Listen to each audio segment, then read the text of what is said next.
What up, mathletes? Whoop, whoop. All right, let's do this today.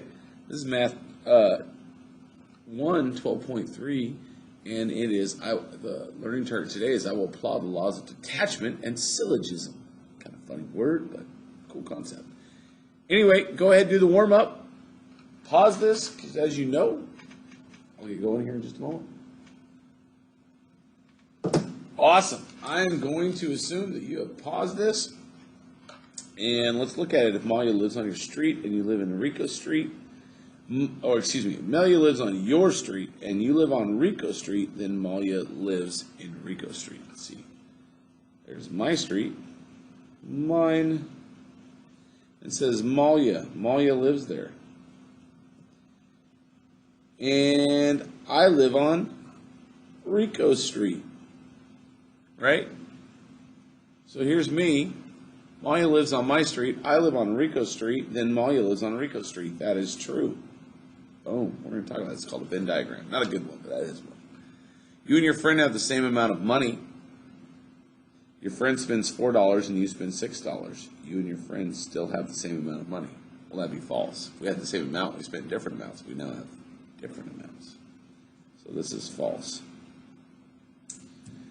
If x equals 5 and y equals 7, then 3x plus 2y equals 39. Well, let's find out. So this is true, and we're going to see if this is false.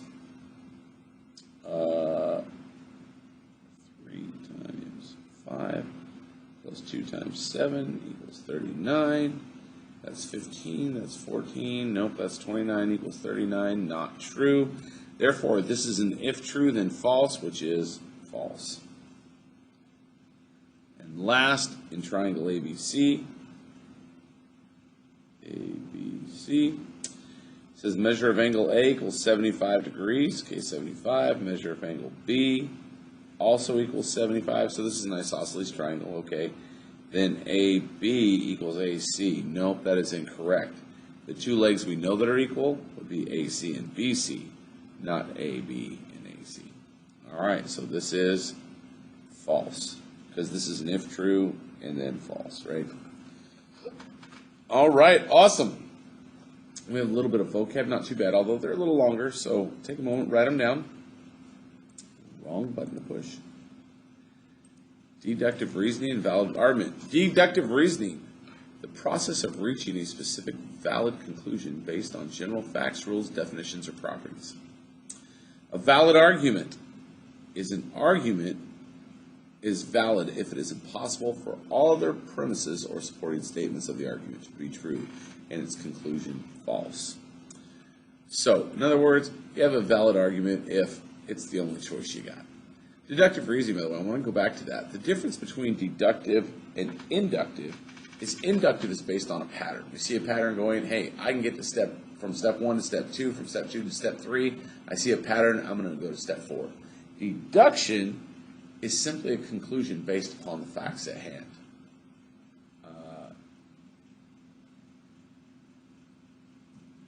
There is a mess of bubbles on the ground. I'm holding the jar of bubbles tipped over with the lid off.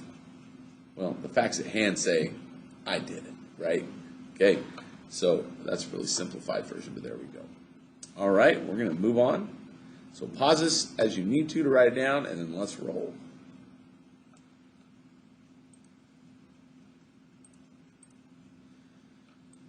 Okay, so we're going to talk about deductive reasoning using Venn diagrams.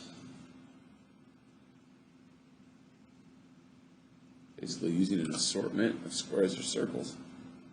So let's look at this.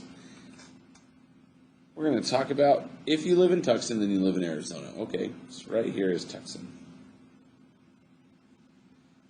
And it says, if I live in Tucson, then I live in Arizona. But if I live in Arizona, then you live in the U.S.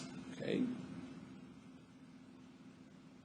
So I live in Arizona, that means I live in the U.S. And if I live in the U.S., then I live in North America.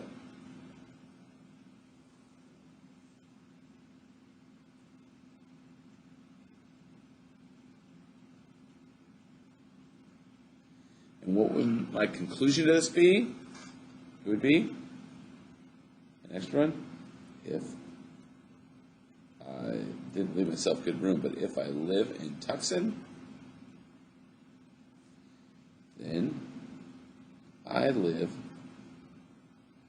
in North America. Sorry, I didn't leave myself a lot of room there, but that's the conclusion we draw from it. As I follow this down, see this Venn diagram is showing me that I'm inside of all of this, and so because of this, if I live in Tucson, I live in North America. Awesome. So let's look at this example over here. If you own a car, then you drive to work. So let's see, here's own a car. If I own a car, what am I going to do? I'm going to drive to work.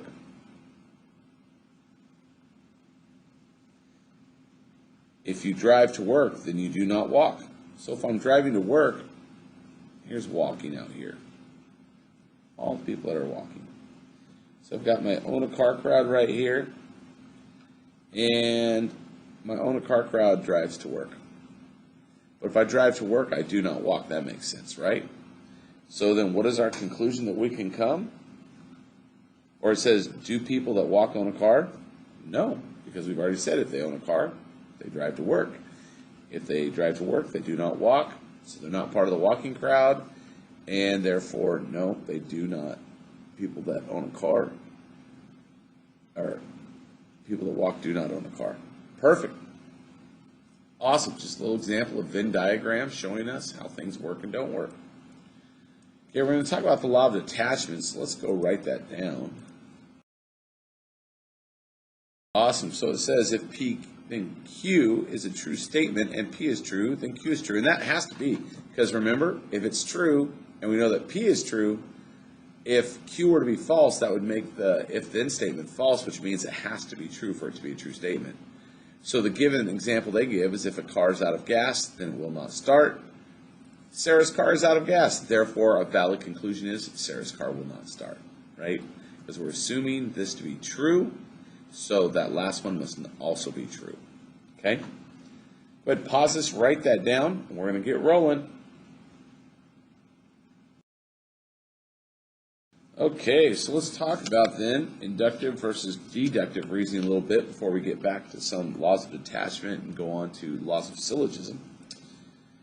Inductive versus deductive reasoning. Every time Jocelyn goes to a certain movie theater on a Tuesday, the price of the tickets is $5. One Tuesday, Jocelyn decides to go to the movie theater. She concludes that the price of a movie ticket will be $5. Now, just because it has been, she hasn't looked at any billboards to tell her that the fact is every Tuesday is $5. It just has been. So she's looking at a pattern. And what kind of reasoning is she using to conclude that the movie ticket will be $5? She is using inductive reasoning. Why? Because it's based on a pattern of movies being $5.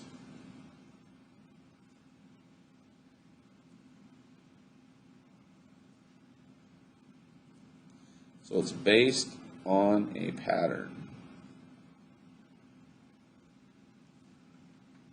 Okay?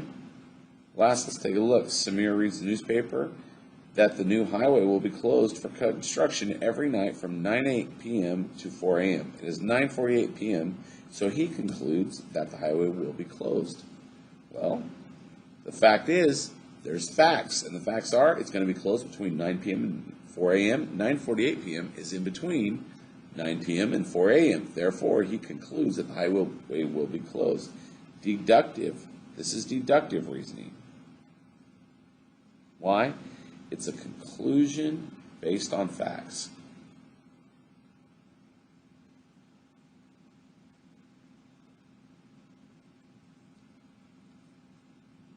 Okay? Awesome.